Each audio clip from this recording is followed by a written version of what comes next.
Now listen to this. This is mind-boggling. This is just too much. This hadith is too much. As in, it's so powerful. If we were to reflect on it, you should, maybe faint. When Allah loves a slave, He calls on Jibreel. Who's Jibreel? You know who Jibreel is? The greatest of the malaika, as far as Ahl Sunnah wal Jama'ah. The one whom when the Prophet ﷺ saw, he fainted alayhi salatu wasalam, because of his wings had covered the horizon. Jibreel, the angel who's responsible for the most virtuous thing, which is conveying the revelation from Allah to the messengers of Allah. Jibreel, and what do you know about Jibreel? Allah said, whoever is adu, whoever is an enemy to Jibreel, then Allah is the enemy to the disbelievers. Allah defended Jibreel in the Quran. Jibreel, the one who took the Prophet ﷺ in Al-Isra al-Mi'raj, in the ascension to the heavens. Jibreel, the malak which we don't know what to say about, because of his honor and his virtue in the sight of Allah. Allah will call on him to share with him the love which He has for you. Allah doesn't need to do this. He could not do this, but Allah likes to do this, so He does it. He says, I love Fulan. Now I want you to think that Fulan is you. Whatever your name is, Ahmad, Mayroob, whatever your name is. Imagine Allah above the heavens, above the throne, in His greatness and His majesty, which is beyond our human comprehension, calls out to Jibreel to inform him that He loves you. And then only that, فَأَحِبَّهُ, then He commands Jibreel to love you also. So Jibreel now loves you. Allah and Jibreel love you. But it doesn't end there. Jibreel then will call upon the inhabitants of the sama. Who are they? All the malaika. How many? We can't even count. Trillions and trillions of malaika which Allah created beyond our, again, human comprehension. All of them are commanded simultaneously to love you. First Jibreel says, Allah loves Fulan, so now you have to love him. Then all of the angels in the heavens love you. Then Allah will place acceptance for you on earth. So people will love you. Not everyone. You may be saying, why do I have enemies? People who love the Sunnah will love you. The people who love Allah and His Messenger will love you. The people who are upon the correct aqidah and methodology will love you. Other people may hate you because of a problem in them, not because of a problem in you. Because you may say, well, this fasiq, this evil, disobedient person doesn't love me. Don't expect him to love you. He loves people like himself. Who will love you? Righteous people. Righteous people. Well, they don't know why. They don't even know why. You've never even given them $1 or a riyal or a pound. You've never done anything for them. Maybe you scream at them. Maybe you do other things. It's Allah. Why? Because Allah had loved you first, then Jibreel had loved you first, then the malaika loved you afterwards, then Allah put acceptance for you on earth, so people have no choice but to love you. We ask Allah to make us among them. Now what better than that? What else do you want? What else do you want? What?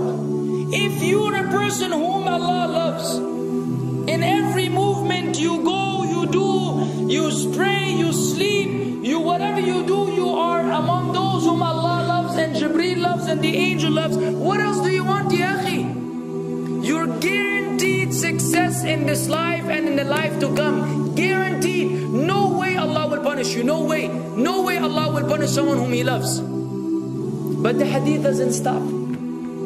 The hadith has a very saddening continuation, which we should seek refuge with Allah from. وَإِذَا أَبْغَضَ عَبْدًا, and if Allah hates a slave, He also calls on Jibreel.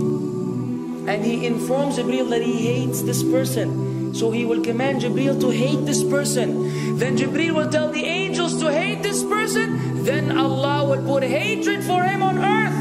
La ilaha illallah. Imagine you walking upon the planet, the face of the earth which Allah created, while Allah hates you, and the angels hate you, and Jibreel hates you, and the righteous people hate you.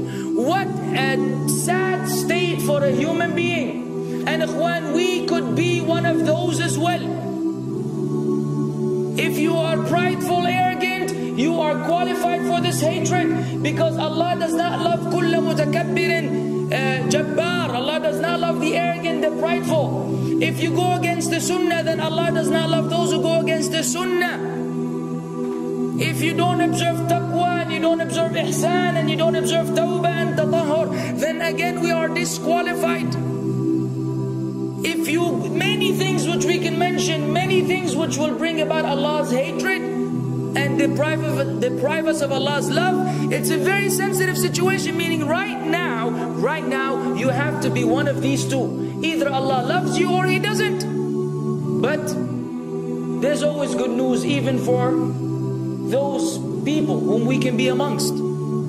It's not too late because you're alive.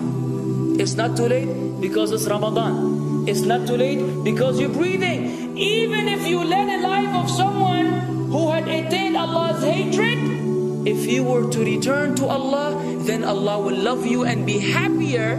He will be so happy with your tawbah than a man who lost his mount in the desert. Upon it was his food and his drink, and then he waited under a tree for death, and all of a sudden he opened his eyes and he sees his camel or his horse or whatever that was right in front of him, and he gets so happy. He said, Allahumma anta abdi wa ana rabbuka. Oh Allah, you are my slave and I am your Lord. Kufr. He said a statement of kufr, but the Prophet ﷺ said, أَخْطَأَ مِنْ شِدَّةِ الْفَرَحِ. He made a mistake because he's so happy. You know when you're so happy that you may say things against what you want to say? When you're so happy that you just, you say words that mean nothing to anyone? Allah is happier when you return to Him than that person. What else do we want? For how long are we going to stay away from Allah? For how long are we going to lead the life of the heedless? For how long are we going to go against the sunnah? What are you waiting for? Death? Death. حتى إذا جاء أحدهم الموت قال رب ارجعون لعلي أعمل صالحا فيما تركت كلا. Until when death comes to one of them, you say, oh Allah, allow me to return so that I may do good in that which I left behind. And it will be said to him, no, it's only a word. إِنَّهَا كَلِمَةٌ هُوَ قَائِلُهَا. It's nothing but a wish and a word he will have. It will not be fulfilled. Let us not wait for death, ya akhwan.